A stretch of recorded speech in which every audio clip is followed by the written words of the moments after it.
नमस्कार, मैं हूँ रजनीश दीक्षित। आप देख रहे हैं शेष उत्तराखंड।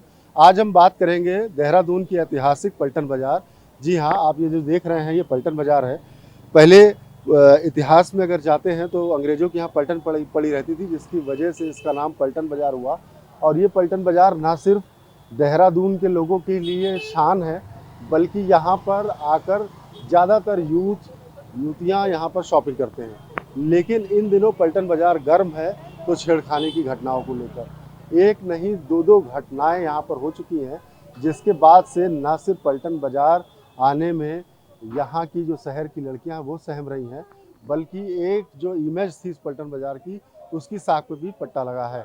हम यहाँ के व्यापारियों से जानेंगे कि आखिर क्या हुआ अचानक से जो इतना ऐतिहासिक पलटन बाज़ार था और वहाँ पर अब पुलिस बार बार सत्यापन कर रही है, और क्यों ये पुलिस का मूवमेंट बढ़ गया, क्या हुआ है एक्चुअली पलटन बाजार को, किसकी नज़र लग गई है। देखिए 27 वर्षों से मैं पलटन बाजार में मतलब मैंने अपना पूरा जो समय है इस पलटन बाजार में दिया है अपना युवावस्था का। और पलटन बाजार वह बाजार है ऐतिहासिक पुरातन जिसमें लोगों का विश्वास जुड़ा है। दूर दूर से लोग यहाँ पर परचेजिंग करने खरीदारी करने आते हैं। हर तबके का आता है, अमीर भी गरीब भी। लेकिन कुछ वर्षों से पलटन बाजार के ही लालची दुकानदारों के चलते, पलटन बाजार के ही लालची दुकानदार कौन, जिन लोगों ने इस पलटन बाजार को बसाने में मेहनत की थी, उन लोगों के द्वारा अपनी दुकानों को 1.5 लाख 1-1 लाख रुपए किराए पर ऐसे लोगों को दिया गया जिन लोगों की कोई जानकारी यहाँ पर नहीं थी। वो इस प्रदेश के नहीं, यहाँ की शांति के प्रति उनकी नकारात्मकता थी। वह लोग सिर्फ इंजॉय करने के लिए आए थे। लोगों से कर्जा उठाकर उन्होंने दुकानें किराए पर ली और उन्होंने यहाँ पर व्यापार प्रारंभ किए। और व्यापार के अलावा जो छेड़खानी की घटनाओं की जिसके हम जिक्र कर रहे हैं, उसमें आखिर क्या हुआ अचानक से पलटन बाजार में। देखिए लगातार समुदाय विशेष के लोग इस मुहिम में लगे हुए हैं और हम लोग इसलिए चिंतित हैं। हमने इस पलटन बाजार से अपने परिवार को पाला है। एक बेटी लखनऊ की यहाँ पढ़ती है और वो बाजार में शॉपिंग करने के लिए एक दुकान पर जाती है और जामा मस्जिद के सामने उस व्यक्ति की दुकान होती है और वहाँ पर उसके द्वारा चप्पल पहनाने के नाम पर उससे छेड़छाड़ की जाती है। तो पलटन बाजार के व्यवसायी उसे बर्दाश्त नहीं करेंगे। उस व्यक्ति को पूरे बाजार में जुलूस बनाते हुए लेकर गए हैं कोतवाली में कि भाई ऐसा व्यक्ति अगर कोई पलटन बाजार में होगा तो उसको बर्दाश्त नहीं करेंगे। उसके बाद उसको समुदाय विशेष से जोड़कर सांप्रदायिकता का एक रंग देने का प्रयास संगठनों के द्वारा किया जाता है, मुस्लिम संगठन के द्वारा। शहर काजी भी उसमें जानकारी नहीं लेते, वह भी आह्वान कर देते हैं कि मुसलमान अपनी दुकान बंद रखेंगे, हमारे मुसलमानों को प्रताड़ित किया जा रहा है। अरे घटनाक्रम जब उसके द्वारा हुआ है और लगातार घटनाक्रम करने वाले अपराधी वही है तो चिन्हित किसे किया जाएगा? चिन्हित तो वो पूरे विश्व में हो रहे हैं और आप देख रहे हैं सकल विश्व में मजबूरी है, लाचारी है। सिर्फ एक मजहब के कारण दुनिया पर विपदा भारी है।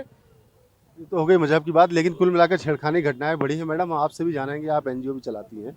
पलटन बाजार एक खुशनुमा बाजार जहां लोग आते हैं हर सभी तबके के, वहां इस तरीके की घटनाएं कहीं ना कहीं महिला सुरक्षा पर सवाल खड़ा है। देखिए, महिला सुरक्षित तो है ही नहीं पलटन बाजार में। समय समय पे हमें जानकारियाँ मिलती रहती हैं कि यहाँ पे आज इसके साथ छेड़खानी हुई है, आज उसके साथ हुआ है। तो ये बहुत ही दुर्भाग्यपूर्ण है। अगर दुकानों में जिहादी लोग अगर ऐसा ही करते रहे तो फिर महिलाएं कहाँ जाएंगी, कहाँ सुरक्षित रहेंगी? क्योंकि घर की अधिकतर सारी जिम्मेदारियाँ महिलाओं के ऊपर ही होती है।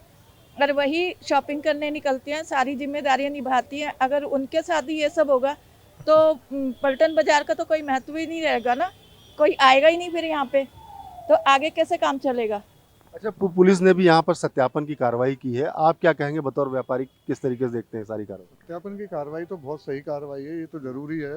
मतलब ये तो जितना जल्दी हो जाती उतना अच्छा है। ये तो अभी भी कर रहे हैं तो वो भी अच्छा है, क्योंकि सत्यापन तो एक ऐसी चीज़ है ना कि हर नागरिक का पता होना चाहिए कि आप कहाँ से हो, कहाँ से आए हो। उसमें ये नहीं है कि आप बाहर से आके कारोबार कर रहे हो तो आप दोषी हो। आप अपना आधार कार्ड दोगे कि हम वहाँ से आए हैं, ये कारोबार कर रहे हैं, तो उसमें कोई बुराई नहीं है। सत्यापन में तो कोई बुराई नहीं है। ये तो पुलिस की तरफ से बहुत अच्छी पहल है। अच्छा, जिस तरीके से लगातार पलटन बाजार की वहाँ छेड़खानी घटनाएं बढ़ रही हैं, वीर जी, क्या लगता है कौन लोग हैं जो शहर के जो आबो हवा उसको बिगाड़ना चाहते हैं। ऐसा है जी, कौन लोगों की मतलब का यह है कि कौन लोग का कहाँ ही जाते हैं। हम भी यहाँ 50 साल हो गया हमें फड़ी लगाते हुए पटना बाजार में। पहले इतना ऐसा नहीं था, लेकिन अब से 15-20 साल से ऐसा दुर्घटनाएं हो रही हैं ऐसी हैं। कोई इतना छेड़खानी या किसी प्रकार का ऐसा हो रहा है। कल का जो मातम देखा है वो कितना पूरा बाजार बंद रहा है। इसलिए सारों ने संजोग दिया है, सबके साथ जो भी है डीएम साहब के पास भी गए हैं, सारा कुछ गए हैं, लेकिन ये मतलब नहीं होता। तो हमारा ये नहीं है कि जो शिक्षा है, सिख हिंदू है मुसलमान या कोई भी है, वो आपत्ति नहीं होती, उसमें हमें किसी बात का वो संकोच नहीं है। लेकिन इसी बात की बात है, जितने पटना बाज़ार में शांतिपूर्ण माहौल चल रहा था और इतना बढ़िया चलता था, बड़ी बड़ी दूर से आते हैं, जब ये छुट्टियां होती हैं तो बाहर के विदेशों कहाँ से आते हैं, आप जानकारी, इतनी भीड़ लगती है पटना बाज़ार में, या सुई फेंकने के लिए जगह नहीं होती। तो इसलिए हम यही चाहते हैं, हम मुख्यमंत्री से भी यही कहेंगे कि यहाँ का समाचार माहौल जो है उसे सही किया जाए। हम तो यही कह रहे हैं, माहौल शांत किया जाए। बात धर्म मजहब की नहीं है, बात अपराध की है।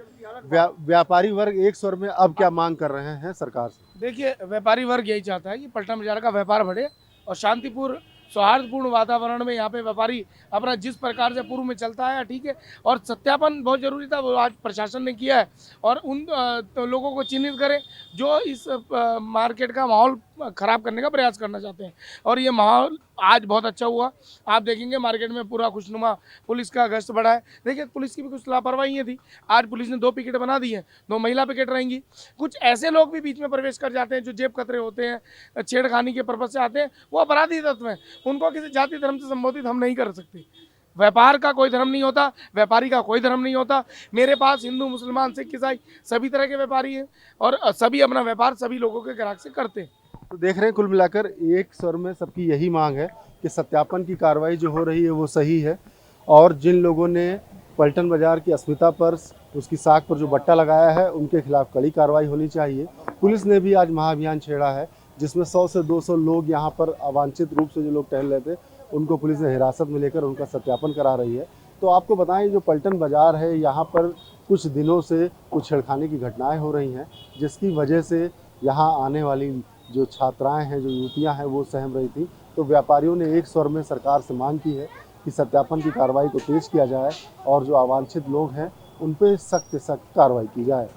कैमरामैन पंकज तलवार के साथ मैं रजनीश दीक्षित, देहरादून। श्रेष्ठ उत्तराखंड पर खबरों से जुड़े रहने के लिए चैनल को सब्सक्राइब और लाइक करें, बेल आइकन दबाएं और देखते रहें श्रेष्ठ उत्तराखंड।